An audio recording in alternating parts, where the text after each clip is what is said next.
Welcome back to the quarantine station. I'm Jill, one of the guides here, and today we're going to continue our tour through this wonderful site.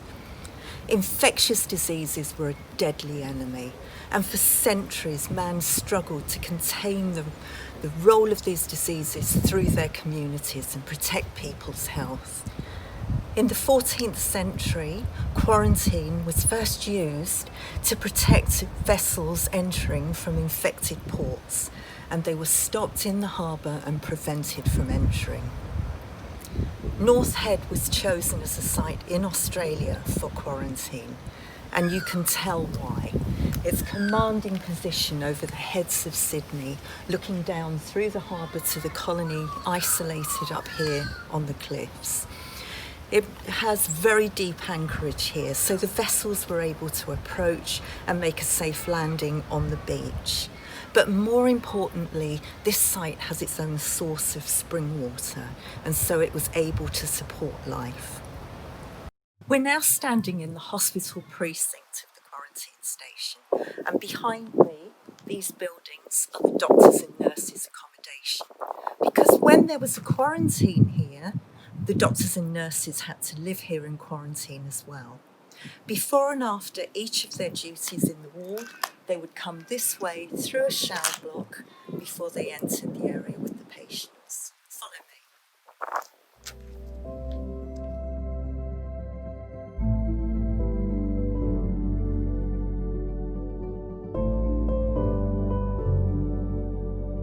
The period of quarantine had to be long enough to allow incubating diseases inside unsuspecting victims to show themselves by means of symptoms.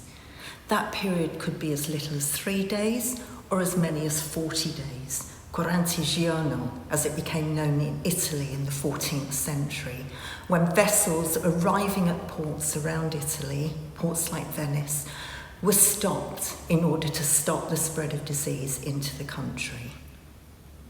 In the 14th century, these vessels were carrying a deadly disease called the plague. It was sweeping across the globe, and ports in Europe could see it advancing towards them. It eventually became known as the Black Death, and during this pandemic, a third of the population of Europe was to die.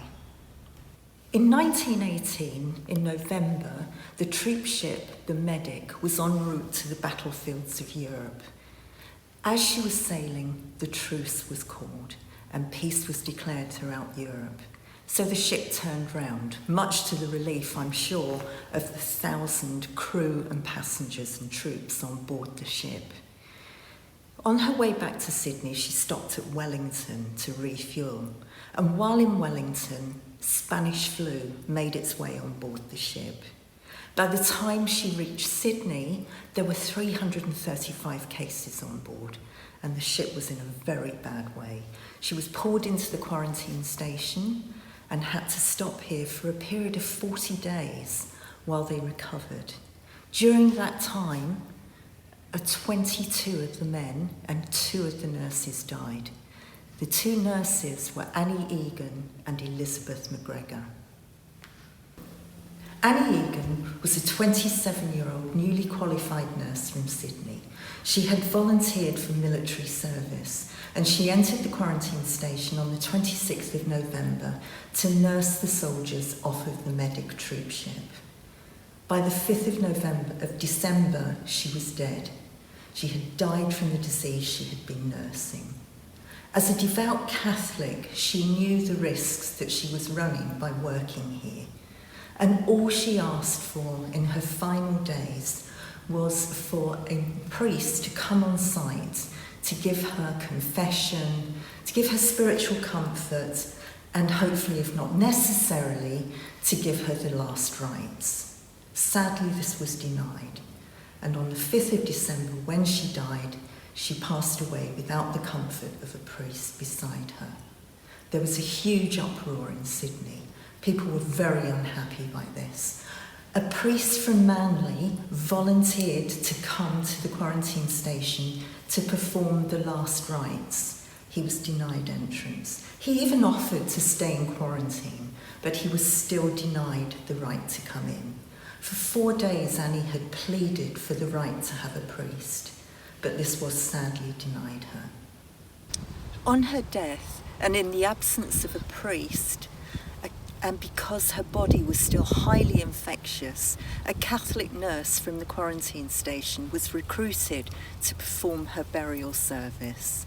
She was given a military funeral, full military honours, and an escort from the quarantine station up to this, our third burial ground. It has amazing views down Sydney Harbour, an incredible place to be laid to rest. Mass was given at the cathedral, St Mary's Cathedral in Sydney, 2 days later, but that was too late for Annie. At her funeral mass, the Archbishop Kelly called Annie a martyr. He was furious with the government for the stance they'd taken over her quarantine. He wrote to the Prime Minister, William Watt, demanding to know why this had happened, but he had no reply. So he then came to the quarantine station and demanded access. Again, that was denied, and he was threatened with arrest.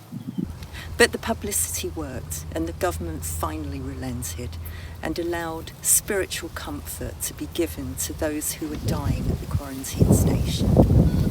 By the end of the Spanish flu pandemic, over 2 million Australians had been infected with the disease, and 15,000 had died.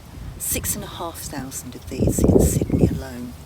There are 70 burials here during this period, and the 1918-1919 period was the busiest at the quarantine station.